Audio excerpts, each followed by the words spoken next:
વડોદરા મહાનગરપાલિકા દ્વારા 331 કરોડના વિકાસના કુલ 61 કામોના લોકાર્પણ અને ખાતમુહૂર્તનું આજ રોજ આયોજન કરવામાં આવ્યું હતું, જેમાં પાણી પુરવઠા project, zoo solid waste management, garden mechanical road project, drainage project, building પ્રોજેક્ટના કામોનો સમાવેશ થયો છે।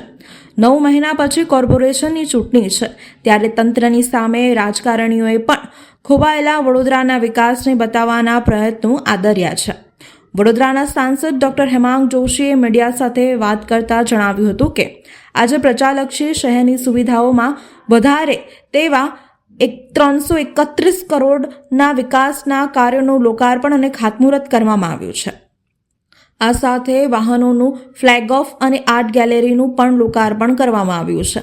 આગામી દિવસોમાં વિકસિત વડોદરા માટેના પ્રયત્નો વિશે ચર્ચા કરીને વડોદરાના વિકાસને અગ્રણી બનાવીશું। પબ્લિક ટ્રાન્સપોર્ટથી લઈને અન્ય સુવિધાઓના કામો ઝડપી થઈ રહ્યા છે। વડોદરામાં ચૂંટણીને વાર છે।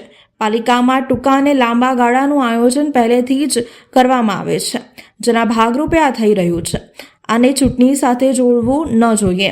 આપણે વડોદરાને વિકસિત બનાવવાના પ્રયત્નોના ભાગરૂપે આ કાર્ય કરવું જોઈએ। ગુજરાત વિધાનસભાના મુખ્ય દંડક બાલકૃષ્ણ શુક્લએ મીડિયાને જણાવ્યું હતું કે વડોદરામાં રૂપિયા 331 કરોડના પ્રકલ્પોના ખાતમુહૂર્ત અને લોકાર્પણનો કાર્યક્રમ હતો। સાથે આર્ટ ગેલેરી વડોદરાની ઓળખ હતી, તેને પુનર્જીવિત કરીને મોડર્ન આર્ટ ગેલેરી બનાવવામાં આવી છે। પાલિકાના ચૂંટાયેલા પ્રતિનિધિઓ અને પદાધિકારીઓને અભિનંદન પાઠવું છું। તમામે આર્ટ ગેલેરીની મુલાકાત લઈને તેનો વ્યાપક લાભ લેવો જોઈએ। લોકાર્પણ પ્રસંગે કાઉન્સિલરો, કાર્યકરો, કલાકારો, સ્થાનિક અધિકારીઓ ઉપસ્થિત રહ્યા હતા। આજે વડોદરા મહાનગરપાલિકાના 331 કરોડના ખર્ચાના અનેકવિધ પ્રકલ્પો ખાતમુહૂર્ત અને લોકાર્પણનો કાર્યક્રમ અહીં હાથ ધરેલ હતો।